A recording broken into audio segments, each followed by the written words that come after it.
Bismillahirrahmanirrahim. Assalamu alaikum dear viewers. I hope you're all doing great. So lesson को start करने से पहले आपसे एक रिक्वेस्ट है कि अगर आपको मेरी वीडियोस अच्छी लगती है तो आप मेरे चैनल को लाइक एंड सब्सक्राइब ज़रूर कीजिए और अपने दोस्तों के साथ भी शेयर करें। So हम एक्सरसाइज 4.1 स्टार्ट करने लगे। उससे पहले कुछ इंपॉर्टेंट डेफिनेशंस है जो कि हम देखेंगे, उनको लर्न करेंगे ताकि एक्सरसाइज को सॉल्व करने में आसानी हो। अब अलजेब्राइक एक्सप्रेशंस के तीन टाइप्स होते हैं, that is polynomial, rational expression and irrational expression. अब पॉलिनोमियल एक्सप्रेशंस वो एक्सप्रेशंस होते हैं जिसमें जो वेरिएबल का या जो एक्सपोनेंट हो दैट इज पॉजिटिव या फिर जीरो हो। रैशनल एक्सप्रेशन को आप कैसे डिफरेंशिएट करोगे कि वो एक्सप्रेशन जिनमें जो एक्सपोनेंट हो या जो पावर हो वो नेगेटिव हो या फिर नॉन जीरो हो, राइट। एंड इरेशनल के केस में वो एक्सप्रेशन जिसमें जो एक्सपोनेंट हो that is in form of fraction या पावर फ्रैक्शन के फॉर्म में हो। हम एक्सरसाइज की जाने बढ़ते हैं ताकि आपको मजीद क्लियर हो। Separate polynomials, rational and irrational expression in the following, right. So आपने डिफरेंशिएट करना है कि इनमें कौन से जो है पॉलिनोमियल है, रैशनल है और इरेशनल है। सबसे पहले देखिए 3x माइनस 1/3 है, राइट। सो हमने पॉलिनोमियल का सीखा हुआ है कि पॉलिनोमियल एक्सप्रेशन कौन से होते हैं जिसमें जो पावर है या तो वो पॉजिटिव हो या तो वो जीरो के इक्वल हो। अब देखिए यहाँ पे जो वेरिएबल है x है उसका पावर क्या है, यहाँ पे कुछ भी नहीं लिखा, दैट मीन्स 1 है, राइट। सो पावर यहाँ पे 1 है और 1/3 के साथ जो नंबर है यहाँ पे दैट इज बेसिकली, मैं यहाँ पे लिख देती हूँ यहाँ पे आपके पास है basically x to the power 0, right. अब आपने सीखा हुआ है कि पोलिनोमियल एक्सप्रेशंस वो होते हैं जिनमें जो पावर हो वो पॉजिटिव हो या फिर जीरो के इक्वल हो। अब इस केस में वही बात है, तो दैट मीन्स ये जो है आपके पास क्या है, दिस इज अ पॉलिनोमियल। तो आप आगे क्या लिखोगे, polynomial. Now look at the next one. यहाँ पे 5 है। अब 5 के साथ वेरिएबल अननोन है, दैट मीन्स यहाँ पे क्या होगा कि इधर जो है आपके पास x है टू द पावर 0। अभी आपने पहले लर्न की हुई है कि x to the power 0 is 1 equal to 1, ठीक है। और 1 को आप जिस नंबर के साथ भी मल्टीप्लाई करो वही नंबर आ जाता है, राइट। तो 5x टू द पावर 0 है इसका मतलब यहाँ पे। सो जिस एक्सप्रेशन में वेरिएबल का पावर 0 हो या पॉजिटिव हो वो क्या होता है, पॉलिनोमियल। दैट मीन्स ये आपके पास क्या है, पॉलिनोमियल है। अब तीसरे सवाल को देखिए, 4/x है, राइट। अब रेडिकल रूल में आपने सीखा हुआ है कि जब फ्रैक्शन में कोई वेरिएबल आ रहा हो, राइट। सो अगर आप इसको ऊपर लेके जाते हो न्यूमरेटर में तो इसका जो पावर है वो चेंज हो जाता है। अब यहाँ देखें कि यहाँ पे जो पावर है दैट इज 1, राइट।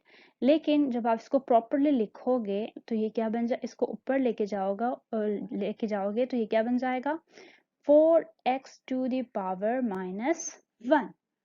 अब हमने क्या सीखा है कि रेशनल एक्सप्रेशंस वो होते हैं जिसमें एक्सपोनेंट जो है नेगेटिव हो या नॉन जीरो हो। अब इस केस में देखिए ये क्या है, एक्सपोनेंट इसका नेगेटिव है, दैट मीन्स ये क्या है हमारे पास, दिस इज रैशनल एक्सप्रेशन। तो आप क्या लिखोगे आगे, rational expression, right. Now look at the next one, सिर्फ 0 है, इसका मतलब 0 के साथ क्या है, x टू द पावर 0 और 1 मल्टीप्लाई बाय 0 इज 0 इटसेल्फ, ठीक है। तो ये क्या है, ये भी आपके पास है पोलिनोमियल। तो आप आगे लिखोगे polynomial. Now look at the next one, यहाँ पे पावर 2 है, पॉजिटिव है, y के ऊपर क्या है 1 है, दैट मीन्स पॉजिटिव है, और यहाँ पे x नॉट है यानी कि 0 है। जब पावर 0 हो या पॉजिटिव हो उस केस में वो क्या बन जाता है? Polynomial. That means this is also polynomial, right. Now look at this one, यहाँ पे अब आपको फ्रैक्शन नजर आ रहा है और वेरिएबल फ्रैक्शन के फॉर्म में है, डिनोमिनेटर में है, ये ऊपर जाएगा, नेगेटिव में चेंज होगा। दैट मीन्स ये क्या है आपके पास? पावर नेगेटिव आ रहा है, ठीक है। नेगेटिव हो या नॉन जीरो हो उस केस में ये क्या बन जाता है? रेशनल। सो आप यहाँ पे क्या लिखोगे? Rational.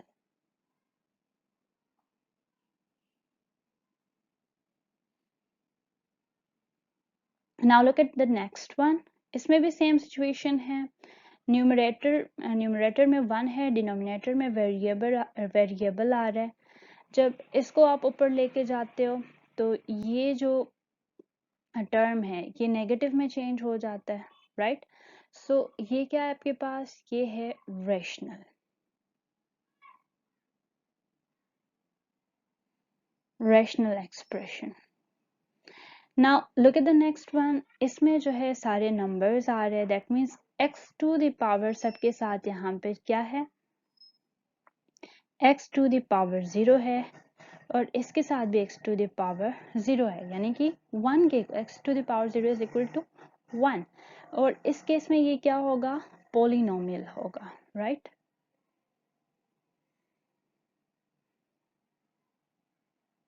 Now look at the last question, इसमें जनाब आपके पास है cube root of x minus y का होल स्क्वेयर।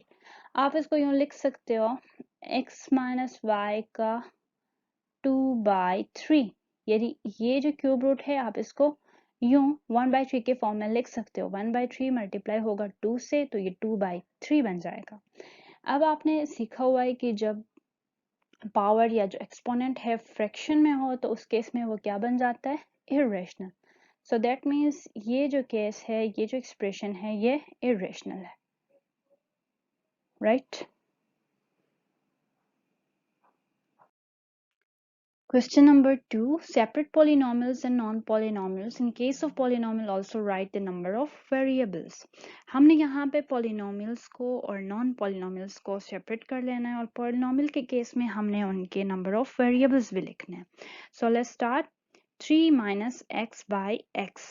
अब देखिए इसको आप यूं लिख सकते हैं कि 3 by x minus x by x, right? और जब आप इसको मजीद सिंप्लीफाई करोगे ये बन जाएगा 3x माइनस 1 माइनस 1। अब देखिए यहाँ पे जो पावर है नेगेटिव आ गया, इसका मतलब ये जो है पॉलिनोमियल नहीं हो सकता। कोई एक भी नेगेटिव आ जाए उस पावर में तो वो जो है पॉलिनोमियल नहीं हो सकता। That means this is not a polynomial, this is non polynomial. मैं यहाँ पे एक क्रॉस लगा देती हूँ। अब नेक्स्ट पे चेक करिए कि x की जो पावर है दैट इज 1 एंड y की जो पावर है दैट इज 3, दोनों पॉजिटिव है। इसका मतलब ये जो है दिस इज पॉलिनोमियल। अब ये पॉलिनोमियल है तो साथ में आपने ये बताना है कि कितने वेरिएबल्स यहाँ पे x और y। आपने ये पावर नहीं देखना, सिर्फ ये देखना है कि वेरिएबल्स टोटल कितने यूज हो गए। जैसे x है, y है, z है, ये टोटल कितने? x और y दो डिफरेंट तरह के, दैट मीन्स 2 है, right. Now look at the next question, यहाँ पे जो वेरिएबल है x और साथ में ये देखिए जो नंबर वेरिएबल के साथ मल्टीप्लाई हो रहा हो तो उसको हम कोएफिशिएंट बोलते हैं, राइट। अब x यहाँ पे वेरिएबल है, t यहाँ पे वेरिएबल है और दोनों के ऊपर जो एक्सपोनेंट है 3 एंड 1 पॉजिटिव है, माइनस अब ये दूसरा टर्म है x y t, तीनों के ऊपर जो पावर है पॉजिटिव है। This means this is a polynomial, right. So आप यहाँ पे लिख लेंगे कि ये जो है पॉलिनोमियल है। अब साथ में आपने बताना है कि कितने वेरिएबल्स है, तो देखिए x है, y है, t है, दैट मीन्स 3 वेरिएबल्स यूज हो रहे हैं। तो आप क्या लिखोगे? 3, right. Now look at the next question. 16 minus 1 by x square. जब भी वेरिएबल फ्रैक्शन में आ रहा हो, ये नॉन है कि तब जो पावर होगा वो नेगेटिव होगा, और जब पावर नेगेटिव होगा तो वो पोलिनोमियल नहीं होगा। सो देखिए यहाँ पे कि ये बन जाएगा 16 minus x minus 2, right? So this is not a polynomial. Next question, x4 is a positive number, 2 is positive, और x के साथ जो पावर है that is 0। इस केस में ये हमारे पास polynomial है, right?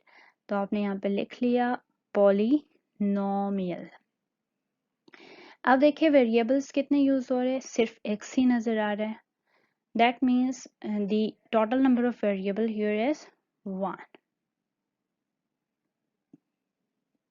अब जैसे मैंने आपको आइडेंटिफिकेशन बता दी है कि जब भी फ्रैक्शन में वेरिएबल आ जाए तो उस केस में जो पावर होता है हमेशा नेगेटिव बन जाता है। So this is also not a polynomial. Now look at the next question. x minus 1, x के ऊपर जो एक्सपोनेंट है या पावर है दैट इज 1, और यहाँ पे जो x के ऊपर पावर है दैट इज 0। इसका मतलब ये जो है पॉलिनोमियल है, राइट? पॉलिनोमियल। अब नंबर ऑफ वेरिएबल्स यहाँ पे कितने हैं, सिर्फ x ही नजर आए, that means number of variable is 1, right? Now look at the next question. अब आप ये मत सोचना कि फ्रैक्शन आ रहा है तो दैट मीन्स ये पॉलिनोमियल नहीं होगा। अब फ्रैक्शन तो आ रहा है लेकिन उसके साथ कोई वेरिएबल नहीं है नीचे, x टू द पावर 0 है, यानी कि 1 के इक्वल है वो, राइट? सो देखिए जो वेरिएबल्स है वो सारे न्यूमरेटर में आ रहे हैं और तीनों के ऊपर जो पावर है दैट इज पॉजिटिव। इसका मतलब ये जो है आपके पास पॉलिनोमियल है, राइट? पॉलिनोमियल है ये। और वेरिएबल्स कितने हैं, x y z, 3 है तो आप लिखोगे 3, right? Now look at the next question. x square plus 2x plus 1, x to the power 2, 2 is positive, 1 is positive, x to the power 0, एक पावर जो है 0 है। तो जब 0 हो या पॉजिटिव हो उस केस में वो क्या बन जाता है, polynomial. Now the number of variables यहाँ पे कितने हैं, टोटल 1 है, fine. Question number 3, find the types of the polynomials with respect to their terms. अब आपने इनके टाइप्स बताने हैं with respect to their terms, यानी टर्म्स के हवाले से। अब देखिए रिगार्डिंग टर्म्स हमारे पास 3-4 तरह के होते हैं polynomials. First one is monomial, जिसमें सिर्फ एक ही टर्म आ रहा हो। अब जो टर्म्स होते हैं वो सेपरेट होते एक दूसरे से प्लस और माइनस से, ठीक है? वो जो है कॉम्बिनेशन होता है वेरिएबल का, कोएफिशिएंट का, समटाइम्स सिर्फ कांस्टेंट भी आ सकता है, लेकिन वो सेपरेट होते एक दूसरे से प्लस और माइनस की मदद से, ठीक है? मोनोमियल में सिर्फ एक ही टर्म आ रहा होता है। बाइनोमियल में जो है 2 टर्म्स आ रहे होते हैं। ट्राइनोमियल में जो है 3 टर्म्स आ रहे होते हैं, और मल्टीनोमियल में सेवरल टर्म्स आ सकते हैं, मोर देन 3 यहाँ पे आ सकते हैं, ठीक है? अब देखें फर्स्ट वन कि x माइनस 3y है, x कोई वेरिएबल है, 3 इज अ कोएफिशिएंट और y इसके साथ वेरिएबल है। अब ये पूरा एक टर्म है और ये एक और टर्म है, ठीक है? ये सेपरेट हो रहे हैं माइनस से। अब देखिए 2 टर्म्स है तो इसका मतलब ये क्या हो गया, binomial, right? Now look at the next one. यहाँ पे -1/4 प्लस 2x प्लस 5। अब आप डायरेक्ट अगर आंसर करना चाहो तो आपको लगेगा कि यहाँ पे 3 टर्म्स है, जबकि यहाँ पे 3 टर्म्स नहीं है, यहाँ पे 2 टर्म्स है। वो कैसे? वो ऐसे कि आप जो है ये देखे, ये नंबर है, ये भी नंबर है, राइट? आप इन दोनों को आपस में सिंप्लीफाई करोगे, इसका कोई आंसर आएगा, और सिर्फ ये जो है अकेले यहाँ पे रह जाएगा, ठीक है? इन दोनों से एक ही टर्म बन जाएगा, इस तरह से, जैसे 5 माइनस 1/4 4 है, राइट। 4 यहाँ पे एलसीएम आएगा। 1 4 इज 4, 4 5 इज 20, 20 माइनस यहाँ पे 1, यानी ये आ जाएगा 19/4, राइट। अब ये कंप्लीट एक टर्म आ गया यहाँ पे प्लस 2x उसके साथ, तो टोटल कितने टर्म्स हो गए, प्लस से सेपरेट हो रहे तो दैट मीन्स 2 टर्म्स हो गए, राइट। तो इस केस में ये क्या है आपके पास, बाइनोमियल है। आपने जल्दबाजी नहीं करनी, जो सेम तरह के टर्म्स होंगे आप उनको आपस में सिंप्लीफाई भी करोगे, तब उसका कोई फाइनल आंसर आएगा, right. Now look at the next one, 3x minus 1y/4 minus 5। अब तीनों बिल्कुल डिफरेंट है, यहाँ पे x है, यहाँ पे y आ रहा है और यहाँ पे कांस्टेंट आ रहा है। दैट मीन्स आप इनको आपस में सिंप्लीफाई नहीं कर सकते हो, तो आप डायरेक्ट बता दोगे माइनस से सेपरेट हो रहे एक दूसरे से कि यहाँ पे 1 2 3, यानी टोटल कितने टर्म्स है, 3 टर्म्स है, राइट। तो 3 टर्म्स है तो ये क्या होगा, trinomial. Now look at the next one, x² + 7x + 3। अब यहाँ पे भी 3 टर्म्स है, ये आपस में सिंप्लीफाई नहीं हो सकते, क्यों, क्योंकि यहाँ पे x² है।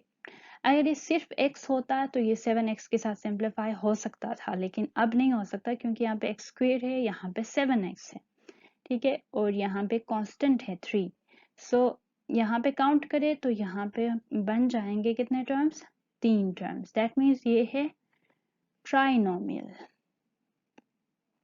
Now the fifth one, 4x² - y। Total कितने टर्म्स है, 2 टर्म्स है, right.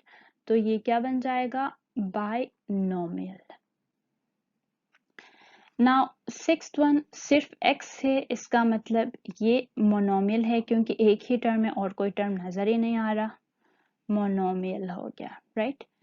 Now the seventh one, 4/13, सिर्फ एक ही टर्म है, 4 है और 13 है बस। प्लस माइनस से अगर सेपरेट हो जाते तो हम कह सकते थे कि 2-3 टर्म्स है, लेकिन यहाँ पे सिर्फ 4/13 है और कुछ भी नहीं है, दैट मीन्स ये क्या है, मोनोमियल है। Now look at the last one, a - b whole square minus b²।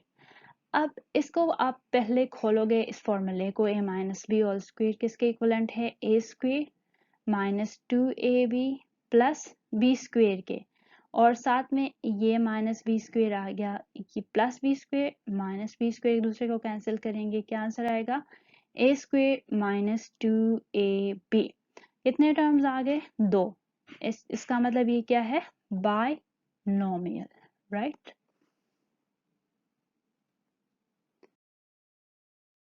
Now look at the last question. Find the degree of the following polynomials. आपने डिग्रीज फाइंड करने हैं इन पॉलिनोमियल्स के। अब degrees means कि एक term के अंदर जो भी हाईएस्ट पावर होगा, यानी उस टर्म के सारे पावर्स को आप प्लस करोगे, जिनका वो हाईएस्ट आएगा वो उसकी डिग्री होगी।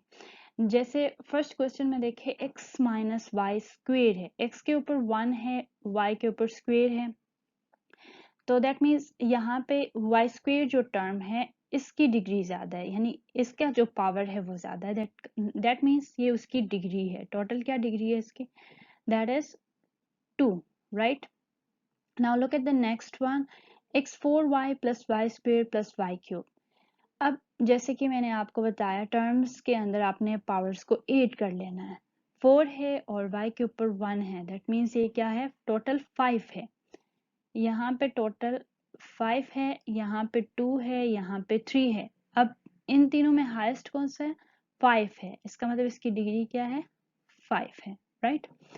अब 5³ है, लेकिन 5 एक कांस्टेंट है, वेरिएबल नहीं है, इसके साथ जो वेरिएबल है x है, उसके ऊपर जो पावर है 0 है।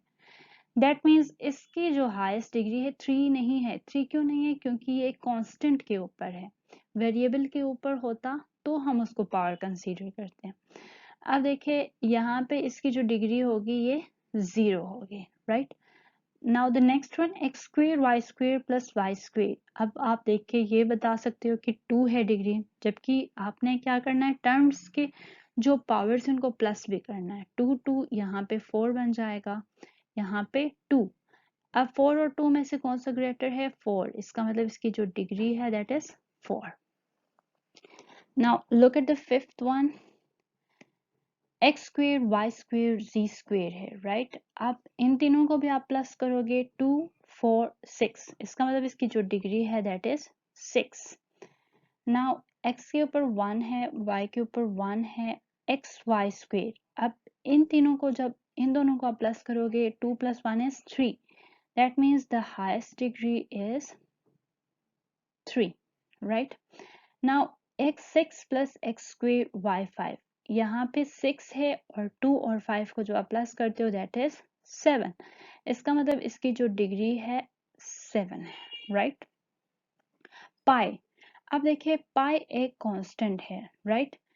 इसके साथ x टू द पावर 0 या y to the power 0, z to the power 0, जो भी आप कह दो, जिसके ऊपर भी पावर 0 आ जाए वो 1 के इक्विवेलेंट आता है।